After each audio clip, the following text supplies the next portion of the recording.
G'day, it's Ninja here. Got Blake on the table. I've got a different video for you today because we've got a different reason why we're doing the video. So Blake's going to explain in a minute, but Blake's has been sick for a little bit and he's feeling like he's got some weird kind of pains going on in his body. He doesn't really feel like it's muscular or nerve or anything like that, pinches that you normally get with back pain. So so we're going to do a slightly different video to try and stimulate his body and get him back on track. So tell us about what you've been through the last week and a half, man. What's been going on? So I ended up a bit crook for a while there. Pretty much got bedridden, had a fever for a few days, pretty lethargic, body aches, that sort of thing. So I didn't really do much at all. I was pretty much stuck in bed. And now that I'm feeling a bit better again and been getting out there, going for my morning walk or afternoon walk, I've just noticed that body doesn't feel very good, to be honest. Just feels like it's just not moving as well, and just noticed there's this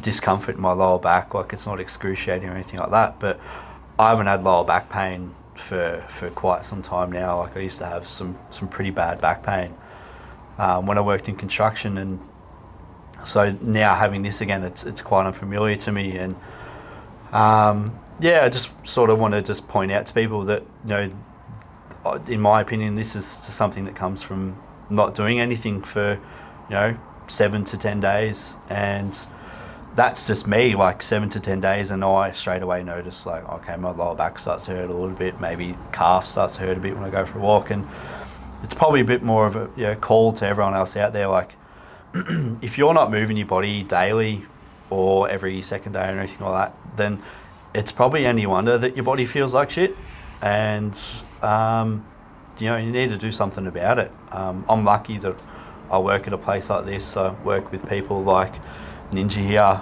I've got the knowledge that I know that can help get me through it. But the people out there that you might wake up every day and your back hurts and you just take some Nurofen and go, I'll go to work and everything will be all right. Like, there's an alternative. Like, there really is. And I'll put it pretty bluntly, but get off your ass and go for a walk, or come see someone like myself or Ninja or any other therapist, an osteo, a chiro, just go see someone maybe other than a GP that will actually willingly put their hands on you and actually try and help you legitimately. I think that's pretty much my little rant, little story that I had there. Or you can fix it yourself as well. Like, try pushing into your own body. Like, we've got a whole online program where we kind of work on lower back, glutes, all these different areas, the bottom ribs, external obliques, wherever it kind of you might be feeling things. And like with this particular case with Blake, what we're trying to do is start to stimulate things, activate things, and kind of, it feels like it might be a kidney that's kind of a bit blocked and a bit stuck, has kind of been working a bit hard of late. So we kind of want to squeeze him and wring him out a bit. So the next part of this video, after we kind of work between the ribs, we're going to go downstairs and do some exercise with him, and it's not going to be anything intense or anything like that, but we're wanting to activate things and get him back on track, because he hasn't moved for a bit. So we need to kind of get that thoracic rotation going and kind of get the organs kind of stimulated and squeeze, and a lot of yoga and things like that. That's what they're trying to actually do is stimulate organs and give them a bit of a squeeze, and stretch, to get things going again. So that's kind of what we're doing here, and it can be really powerful what intention does and action does to getting somebody back to full health again and feeling vibrant and energetic again and motivated again. Because when you do stop moving, the head stops moving as well, or you can move in the wrong directions. You can get negative and pessimistic, and you know, you don't have that same level of optimism that you normally possess when you kind of can be on purpose. So yeah, you need to get around people that can help get you going, that energize you rather than kind of are an energy vampire and suck the life out of you. So it's really important when you are feeling down to you know, honor that you are feeling down, and kind of you need to rest and not damage yourself any further, not put more toxins into your body, you know, conceptually and physically. But yeah, you need to be around people that will help you out and uplift you. And then yeah, when you're in that recovery process, that's really important. So yeah. Just on that too, Ninja, that's, Yeah. you said something there that, yeah, I feel like it probably needs to be talked about is, well, like when we're talking about organs, they actually need to move. It's why breathing stuff is so important. It's why movement in itself is so important, because it actually gets our organs to move around. That's why we've got a diaphragm. It's why we've got a pelvic floor, because when we breathe in, our organs should descend towards that pelvic floor, and so they are meant to move. And I've now experienced it firsthand, where I was sick and I didn't really get to do much for at least 4 days straight. And you know, if you're not moving them, they'll feel like shit. You know, imagine if your foot was in a friggin', I don't know what you'd call it, A cast, like or a cast for a month, or even for a week. Really, one, it's going to get really friggin' itchy.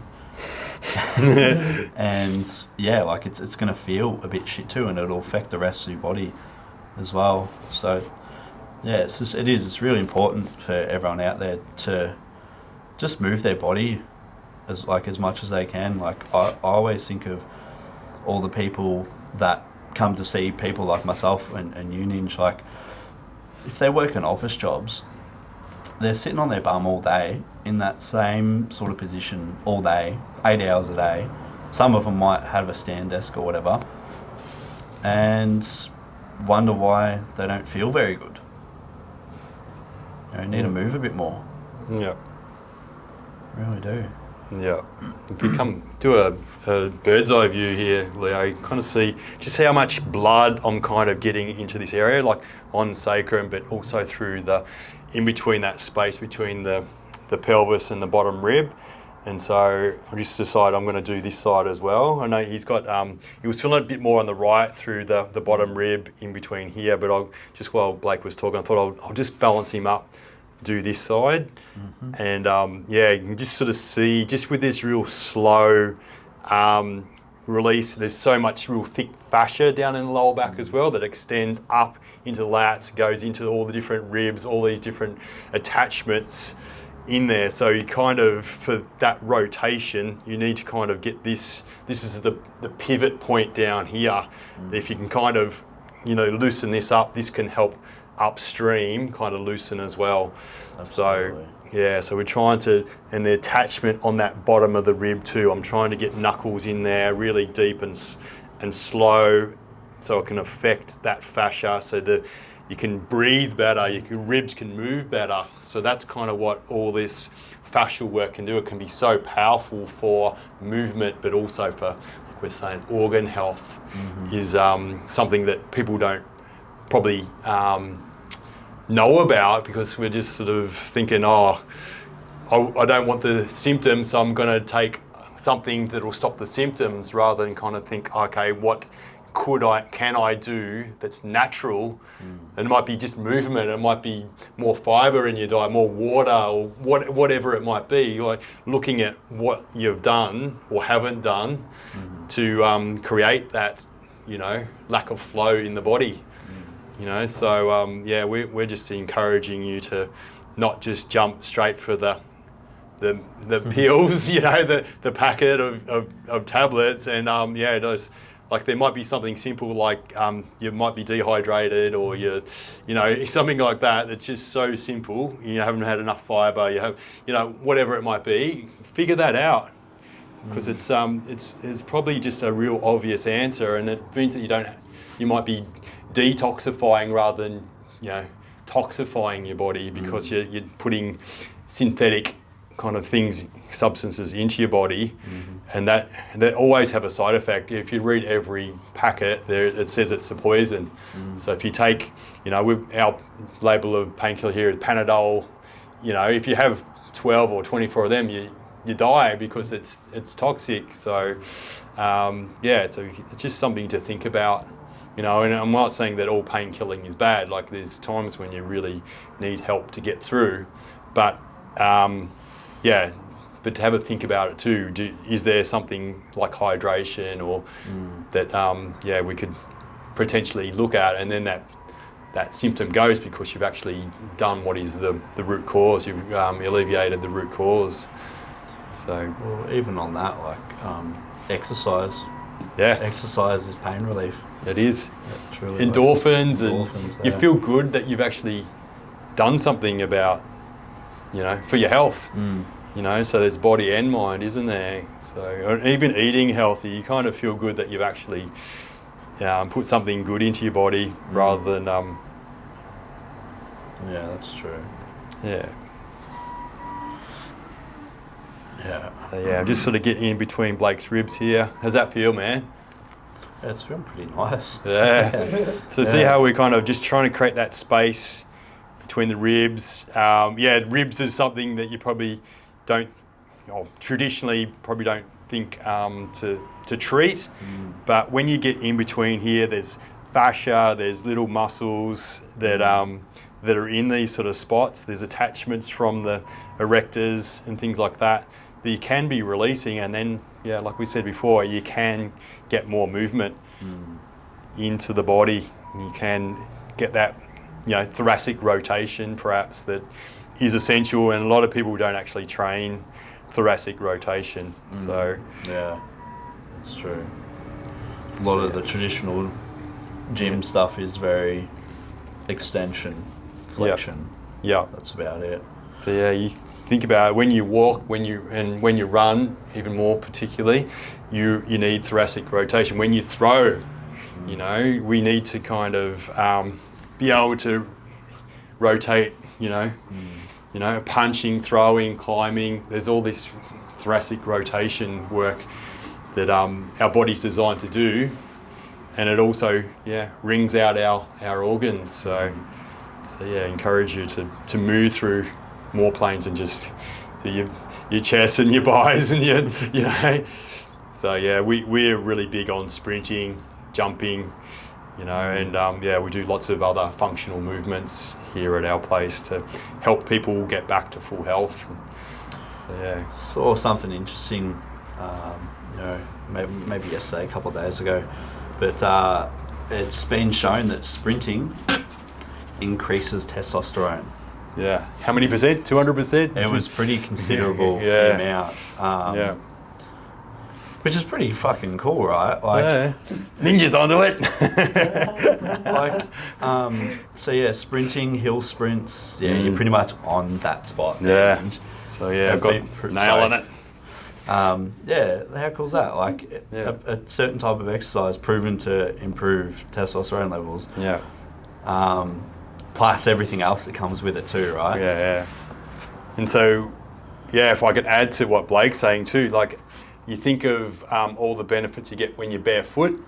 So you can get the earthing, like that's so good for you. Get the fresh air. If you do it in the day and it's sunny, sun is so good for us. And like we never, like if you don't have a choice, but we always sprint in groups as well.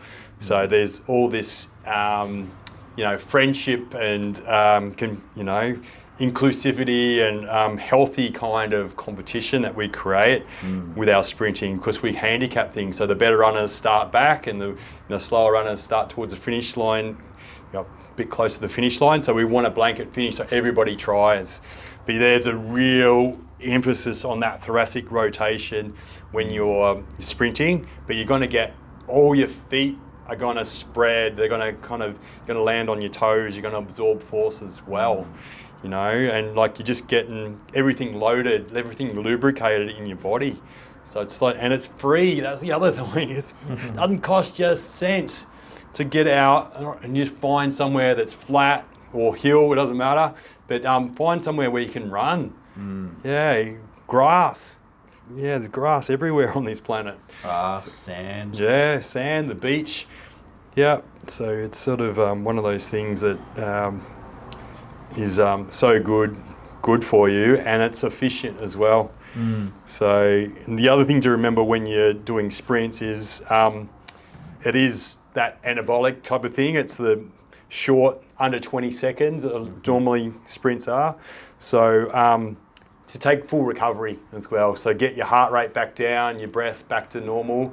It's sort of like your body recharges, and then you can kind of go 100% again.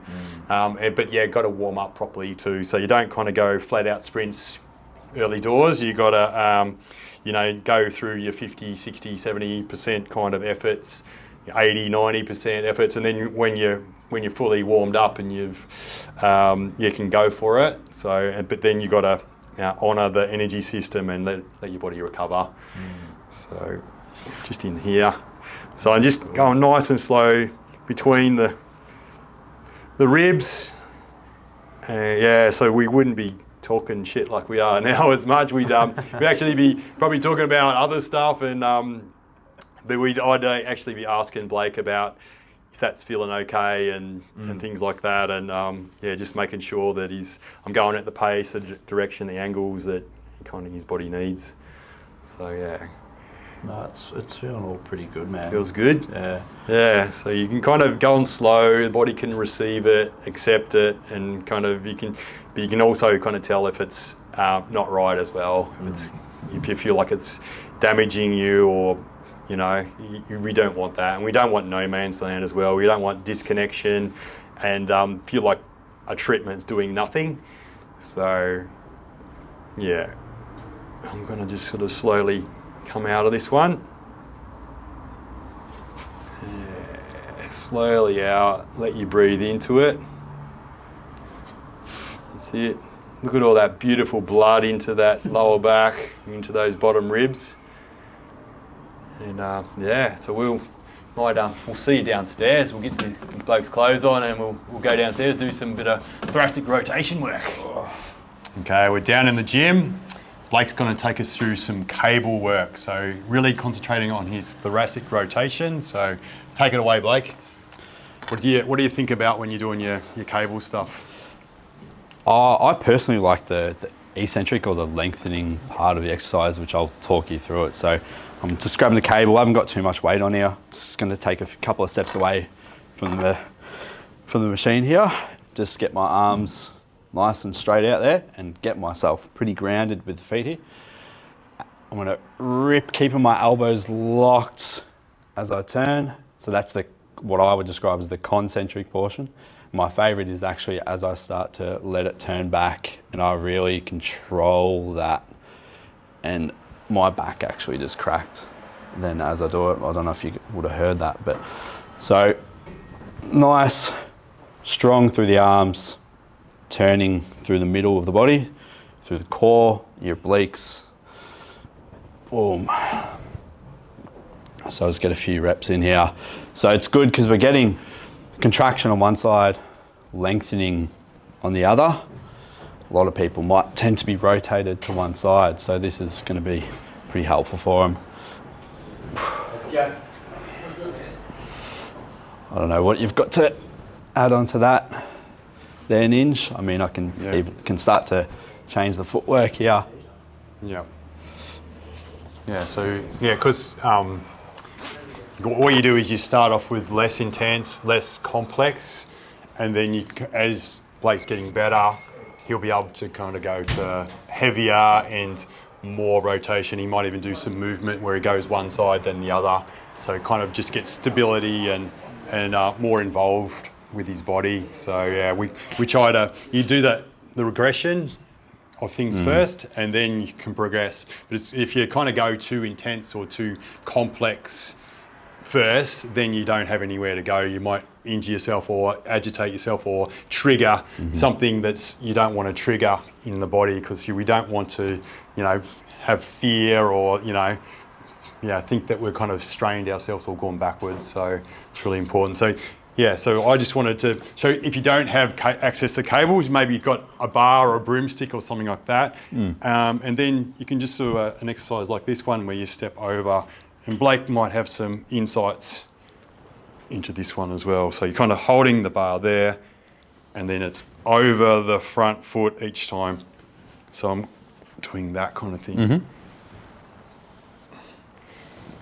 Like that.